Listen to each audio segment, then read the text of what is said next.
자, 오늘 12월 14일 월요일 아침입니다.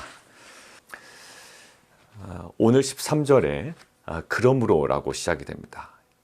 자, 이 표현이 있는데 앞에 본문을 안 볼 수가 없습니다. 무슨 내용을 했길래 그러므로라고 어떤 그 결과에 관해서 또 결론, 뭐 어떤 전체적인 결론은 아니지만 앞에 대한 어떤 정리 개념 아니에요? 자, 그래서 앞절을 좀 저희가 봐야 될 것 같습니다. 그래서 앞에를 열었는데 12절이나 된단 말이죠. 그래서 핵심적인 것만 저희가 잠깐 정리하고 이제 그러므로 바톤 터치를 좀 해보도록 하겠습니다. 자, 베드로 전서는요, 베드로가 작성을 한 거죠. 근데 이 편지가 누구에게 갈까요?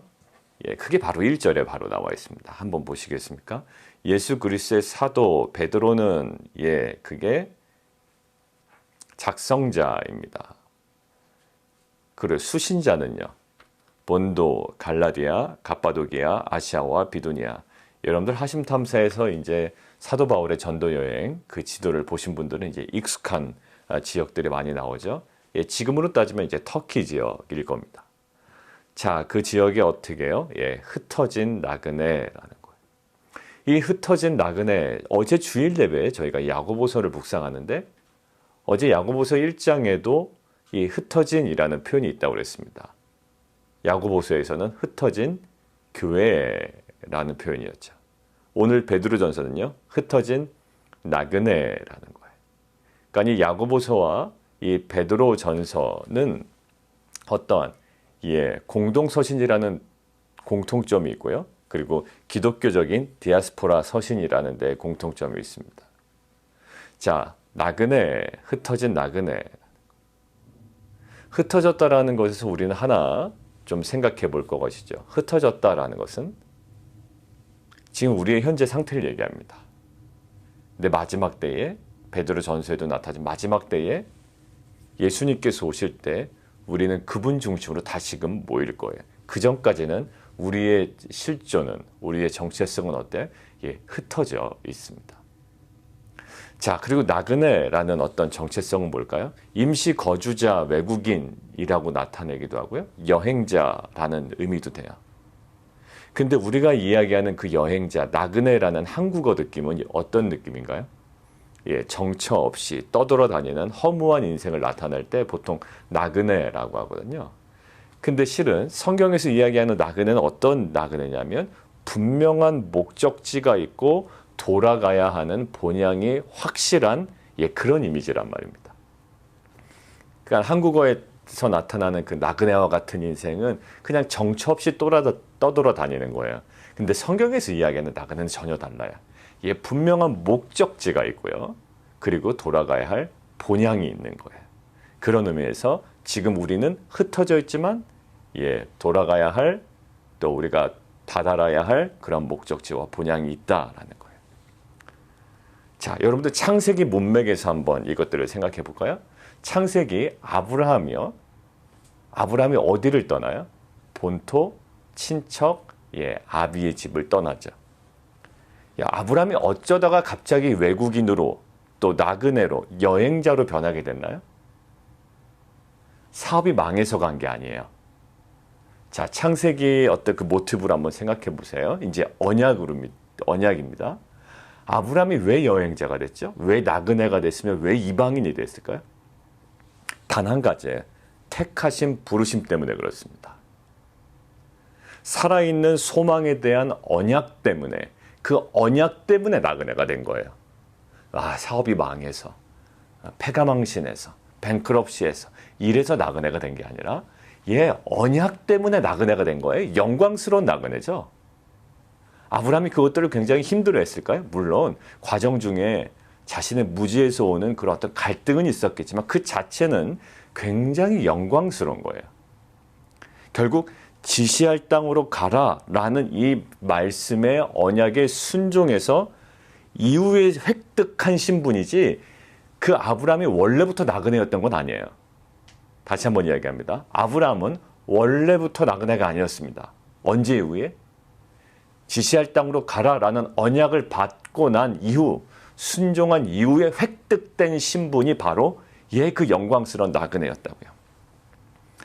그러니까 우리가 생각할 때 나그네 같으면 우리는 사회적으로 억압받아 힘들어 이렇게 사회적으로 정치적으로만 생각을 한단 말이에요. 그런데 아니에요. 우리의 나그네된 인생은 그래 나는 사회에서 왕따야. 이 주류 사회부터 벗어났어. 아니 우리는 주류 사회에 들어갈 수도 있고요. 오히려 사회 지도층으로도 들어갈 수 있습니다. 그게 목적은 아니지만 지금 우리가 생각하는 나그네 정체성은 베드로전서에서 확실하게 짚고 넘어가야 되는데 아브라함의 모티브를 통하여 우리는 사회적으로 소외되고 박탈감을 당한 나그네가 아니라 우리가 느끼는 이 그리스도인으로서의 이방성, foreignness, 이 우리가 갖고 있는 이 이방성은 무엇에 근거한 거냐? 주류된 사회가 우리를 밀어내서 우리가 나그네 된 게 아니라 우리가 그러한 사회에 대해서 저항해서 생긴 우리의 정체성이 아니라 단 한 가지, 하나님의 부르심에 대한 응답으로 우리에게 획득된 신분이라는 거예요. 그러니까 피해의식 가질 필요 없고요. 우리가 들장미 소녀 캔디처럼 항상 우리는 피해자야. 그런 코스프레 할 필요도 없습니다. 우리는요. 피해자 코스프레로 나그네의 인생이라는 어떤 그 설정을 해놓는 것이 아니라 우리는 하나님의 그 영광된 부르심에 순종했기 때문에 얻어진 그런 거룩하고 영광스러운 나그네 신분이라는 거예요. 자, 그럼에도 이들에게 있는 압박이 있겠죠? 언제 압박이요? 고난이 있습니다. 그런데 베드로 전서는요, 아주 엄밀히 얘기하면, 국가적으로, 공식적으로, 조직적으로 대대적인 핍박이 아직 이루어지지는 않은 상태예요. 그럼에도 불구하고 베드로 전서에서 느끼는 이 긴장감은 왜일까요? 왜 느낄까요? 한 가지죠. 종교와 신앙 때문에 그렇습니다. 종교와 신앙 때문에 뭔가 이질감이 생기는 거예요. 점증적으로 일상에서의 갈등이 이렇게 생기는 거예요. 근데 우리가요, 종교와 신앙만 싹 빼버리면요, 그 이질감과 갈등은 없어집니다. 세상 사람들과의 관계도 마찬가지죠. 뭔가 불편할 때 내가 갖고 있는 종교적 신념, 내 신앙 이것들을 싹 빼고 그들과 대화하다 보면 편안합니다.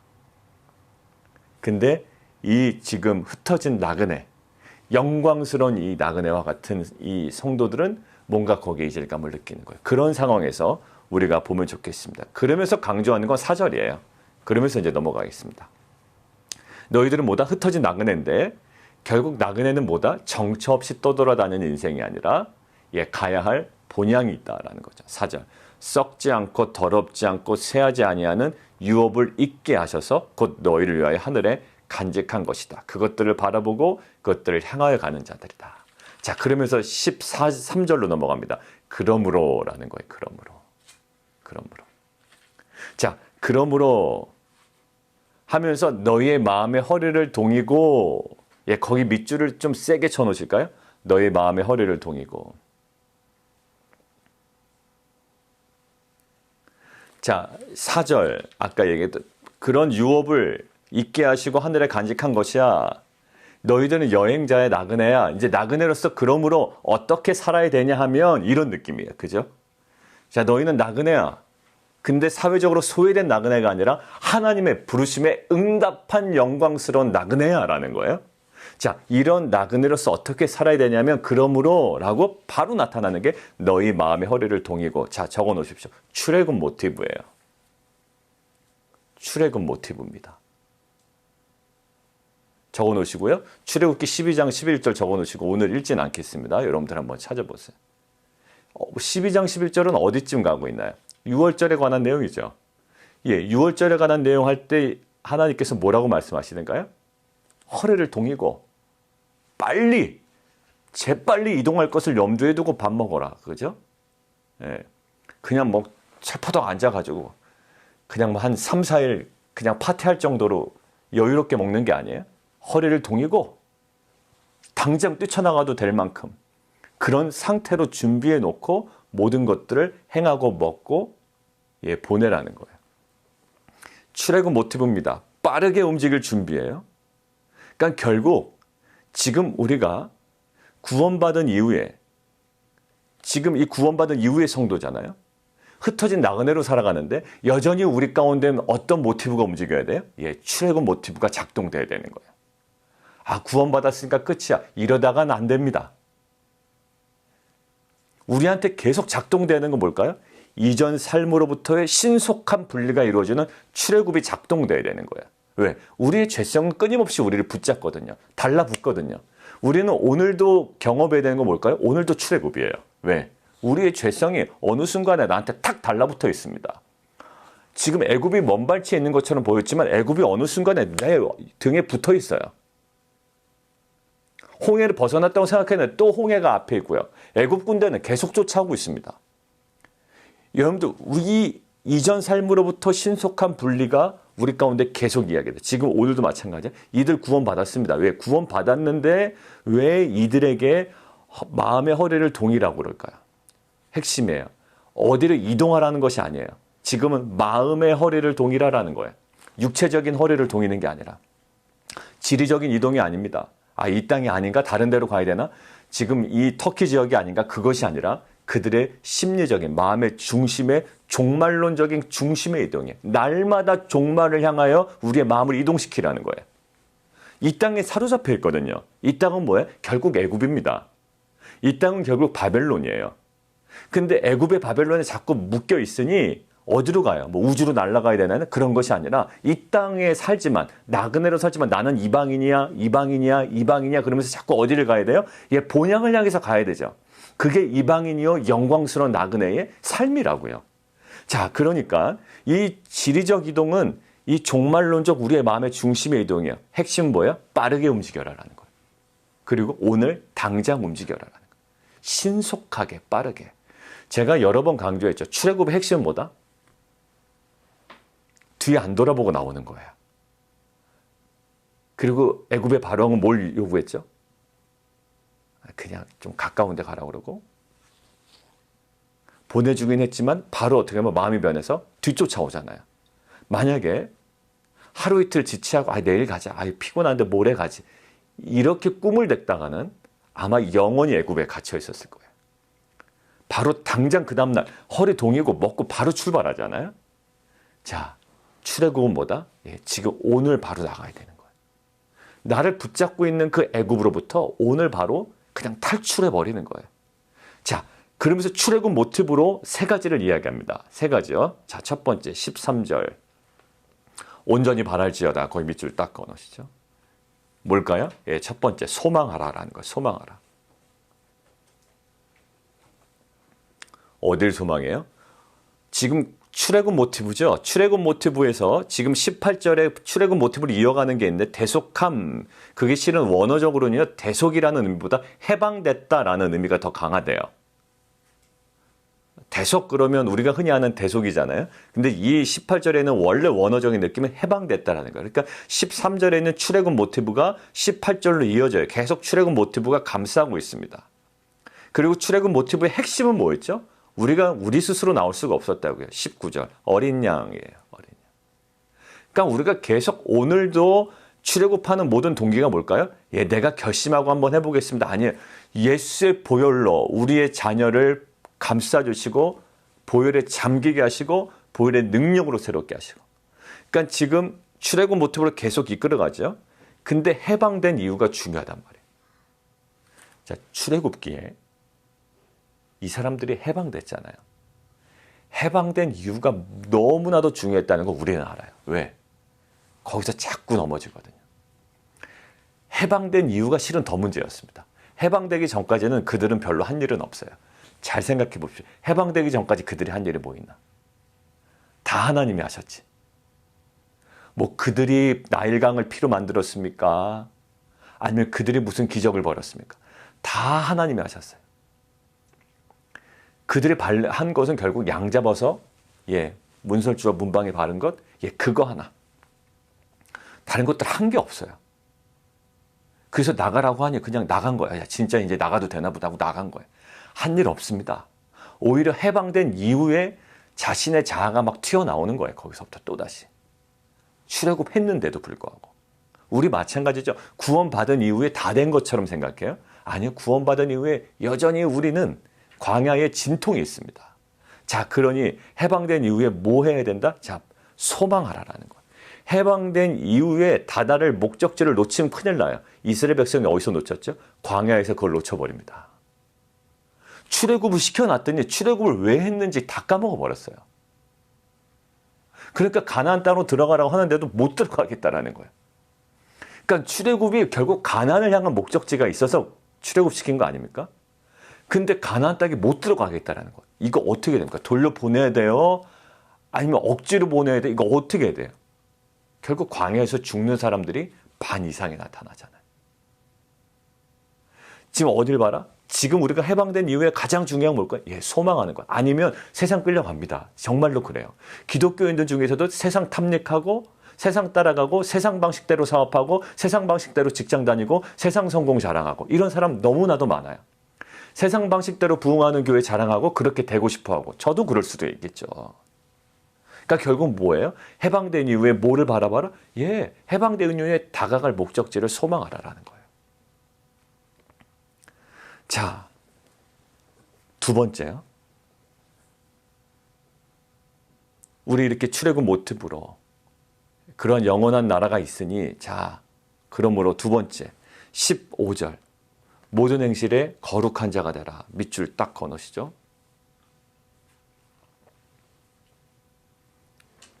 거룩한 정체성이에요. 거룩한 정체성. 자, 이거 뭐 또 똑같은 얘기 아닌가? 예, 그렇지 않아요. 왜 그렇지 않은가를 한번 본문에서 보시죠. 너희 거룩하게 행하라 이렇게 하지 않죠. 뭐라고 되어 있습니까? 너희도 모든 행실에 거룩한 뭐가 되라? 그런 사람이 되라. 한마디로 그런 인간이 되라. 어디를 건드립니까? 행위를 건드립니까? 정체성을 건드립니까? 예, 정체성을 건드리더란 말이에요. 너 거룩한 행동해. 이건 오히려 쉬워요. 한번 하면 되니까. 근데 여러분들 변화 중에 가장 근본적이고 어려운 변화가 있대요. 변화의 3단계가 있답니다. 여러분들 한번 제가 얼핏 말씀드렸죠. 첫 번째는 무슨 변화? 결과의 변화예요. 이거는 쉽대요. 여러분들 뭐 살 빼는 얘기해서 죄송합니다만 살 빼는 거는 쉬워요, 어려워요? 어떤 목표에 막 다다르는 거는 쉬울 겁니다. 물론 이제 막 도달하지 못할 그런 거는 힘들겠죠. 그리고 여러분들 성적을 90점, 100점 맞는 거 쉬워, 어려워요? 어렵죠? 그러나 그 결과를 한번 달성하겠다라고 작정하고 한번 달려들면 예, 달성될 수도 있다고요. 예, 결과의 변화는 가장 1차원적이고요. 근본적인 변화는 아니에요. 왜? 우리가 어디서 실패하죠? 아, 우리가 원하는 살을 한 2kg 뺐어. 2kg 뺐는데 어디로 다시 돌아가요?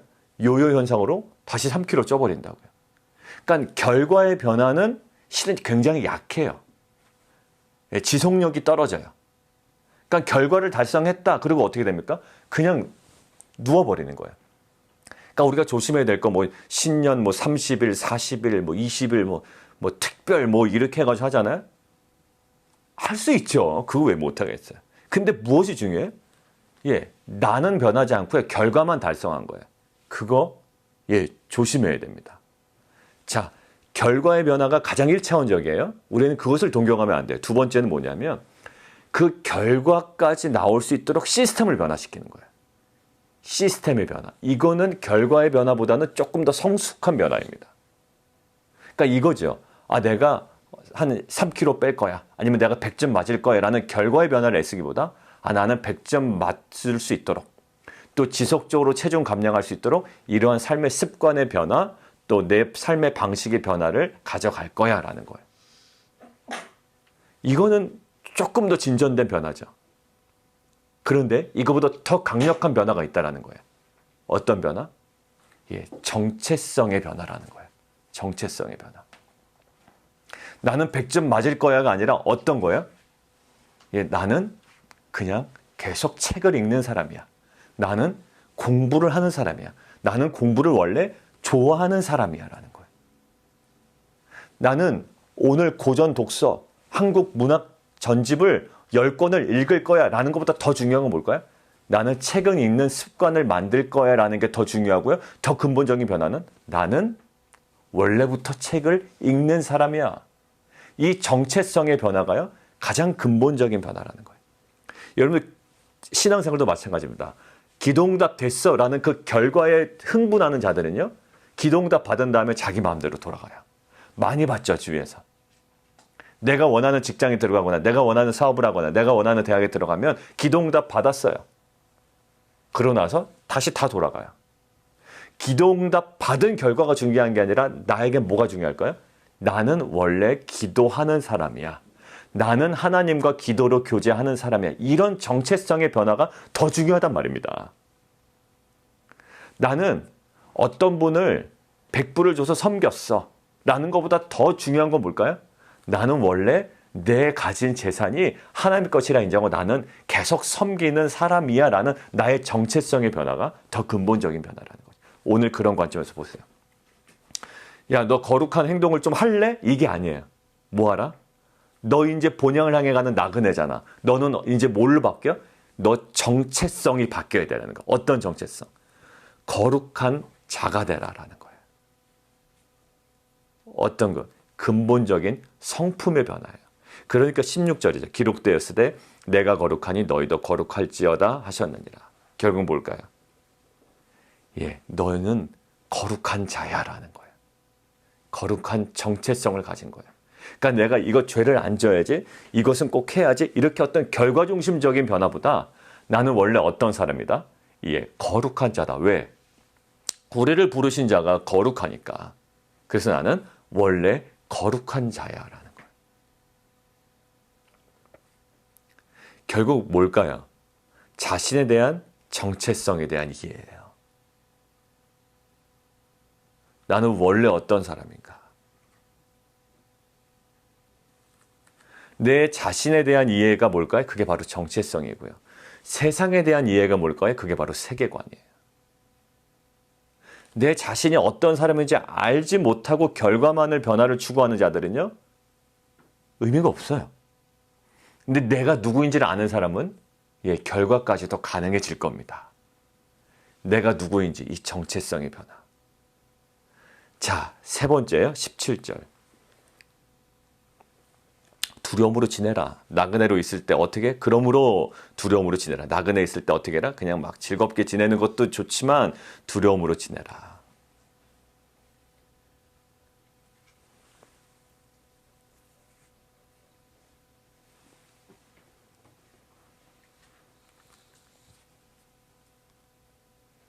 여러분들 이 두려움은 어떤 두려움일까요? 벌벌 떠는 두려움이 아니에요. 경외에서 나오는 두려움이에요. 경외에서 나오는 두려움. 23절 보실까요? 너희가 거듭난 것은 썩어질 씨로 된 것이 아니요 썩지 아니할 씨로 된 것이니 살에는 하나님의 말씀으로 되어 있다. 육체는 풀과 같아요. 그리고 영광은 풀의 꽃과 같아요. 다 괜찮은 거 아닌가요? 풀도 꽃도. 근데 육체와 그 모든 영광, 풀은 마르고 꽃은 떨어져요. 그러니까 육체는 마르고 꽃은, 영광은 떨어져요. 그런데 어떻게 해요? 그 말씀은 세세토록 있다. 여러분들 그 하나님의 그 진정한 영광을 보는 거예요. 그거에 대한 두려움. 그리고 21절 너희를 죽은 자 가운데 살리시고 영광을 주신 하나님을 그리스도로 말미암아 믿는 자니 너희 믿음과 소망이 하나님께 있다. 그러니까 이 창조주 하나님과 구원자 예수 그리스도에 대한 이 경외감에서 나오는 이 두려움이에요. 우린 실은 어디에 대한 두려움이 있을까요? 세상에 대한 두려움이 많죠. 코비드-19. 최근에 이제 페이스북 보니까 각 주변에서도 확진자들이 많이 있더라고요.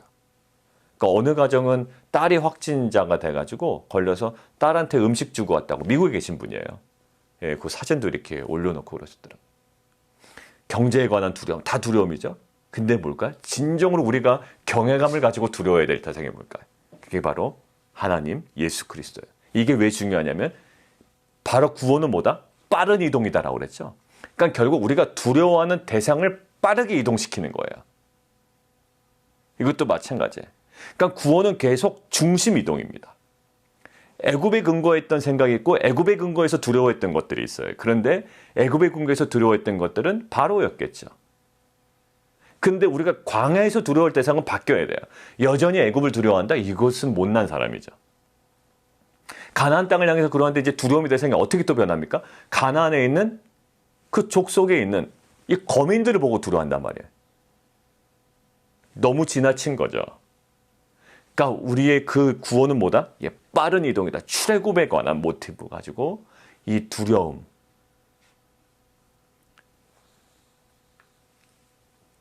외모로 보시지 아니하고 각 사람의 행위대로 그 심판하신 이를 너희가 아버지라고 그분은 아버지라 부르니까 그 하나님에 대한 그 두려움에.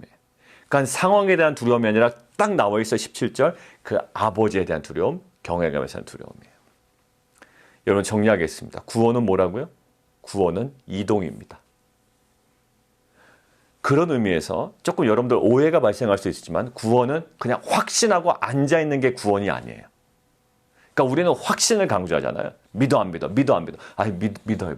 아 구원 받았어. 그 다음은 이동이 없어져 버리는 거예요. 구원은 뭐다? 계속 이동하는 거예요.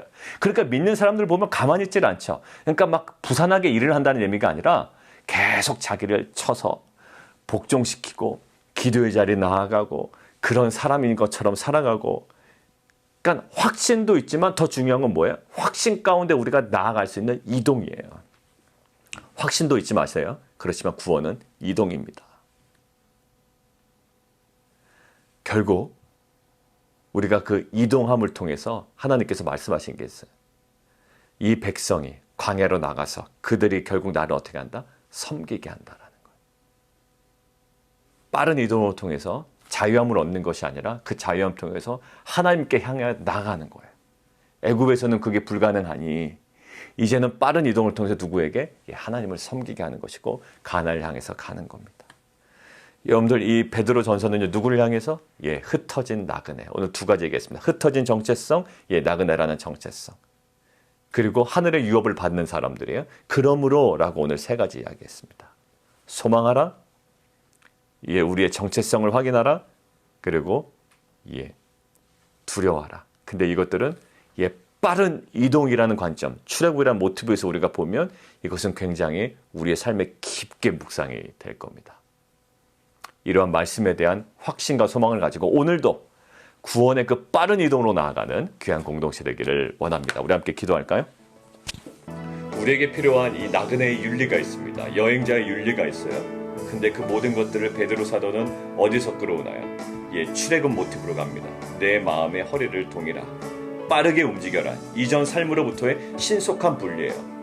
오히려 출애굽한 이스라엘 백성들은 해방 이후가 문제였거든요. 해방 이후에 또 다른 빠른 움직임이 없습니다. 오히려 가나안 땅을 두려워하고요. 다 흔들려 버려요. 오늘도 우리는 신속한 분리를 선포하고 빠른 이동으로 나아가는 공동체가 되기를 원합니다. 그래서 우리가 이 세 가지를 가지고 우리가 좀 기도했으면 좋겠어요. 우리 첫 번째 우리가 기도할 건 하나님 진정으로 해방되어 도착할 목적지를 온전히 바라는 소망이 우리 가운데 있게 하여 주옵소서. 그리고 두 번째, 거룩한 행동을 해라라는 게 아니라 뭐였죠? 거룩한 자가 되라라는 거예요. 결과의 변화, 시스템의 변화 다 좋아요. 그러나 가장 근본적인 변화는 정체성의 변화입니다. 정체성의 변화가 되면 시스템과 결과의 변화가 따라오는 거예요. 하나님 이런 근본적인 변화가 나그네로서의 정체성을 가진 우리에게 다시 한번 회복되게 도와주옵소서. 함께 기도하며 나가도록 하겠습니다. 우리 함께 또 기도할까요? 일주일의 시작입니다. 한 주간의 시작이기도 하고 그러면서 동일하게 1년의 연말을 보내고 있어요. 우리에게는 두 가지가 있습니다. 한 주간의 시작이기도 하지만 또 1년에 또 마무리를 해야 되는 시기입니다. 이 시기에 우리가 정말 그냥 바쁘게 지나갈 수가 있거든요. 근데 정확하게 말씀 앞으로 나아가면 이 말씀과 성령이 우리 삶을 가장 정확하게 이끌어 가실 줄 믿습니다. 더욱더 하나님 말씀 앞에 집중하는 시간이 되기를 원하고요. 가족 간에 이제 2021년도의 기도 제목을 함께 정리하는 시간이 되기를 원합니다. 하나님 그냥 시간 보내지 않게 해주시고 이 때를 통하여 하나님은 역사하신 자, 항상 그 때와 시기를 통하여 역사하십니다. 이 시기에 말씀을 통해 또 민감한 공동체 될 수 있도록 귀한 가정 될 수 있도록 주님 인도해 주십시오. 우리 함께 기도하며 나가도록 하겠습니다. 우리 마지막으로 함께 기도할까요? 우리 이종호 선교사님과 우리 박상선 목사님 그리고 우리 저스틴 위해서 그리고 지금 우리 최영순 권사님 이제 또 또 약 한 달 동안 이렇게 그 수치를 체크하게 되는데 또 근원적으로 잘 회복될 수 있도록 또 그 외에 우리 성도님들 또 직장과 또 사업 위해서 또 여러 가지 우리 자녀들 특별히 이제 시니어들은 이제 대학에 어플라이하고 이제 결과를 기다리고 할 텐데 마음에 대한 두려움보다 결국 그 하나님께서 그때마다 주시는 그 마음 또 그 모든 과정들을 통해서 주시는 그 부르심을 확인하는 그 은혜의 시간으로만 잘 활용될 수 있도록 우리가 함께 기도하면 좋겠습니다. 함께 기도하겠습니다. 살아계신 하나님, 흩어진 나그네의 정체성을 가지고 오늘도 그 출애굽의 모티브를 우리의 마음에 품고 이전의 삶으로부터 신속한 분리와 빠르게 움직일 준비를 하고 종말론적인 우리의 중심의 이동을 선택하고 결정하는 귀한 공동체와 우리 귀한 성도되게 도와 주옵소서. 예수 그리스도 이름으로 감사하며 기도드리옵나이다. 아멘.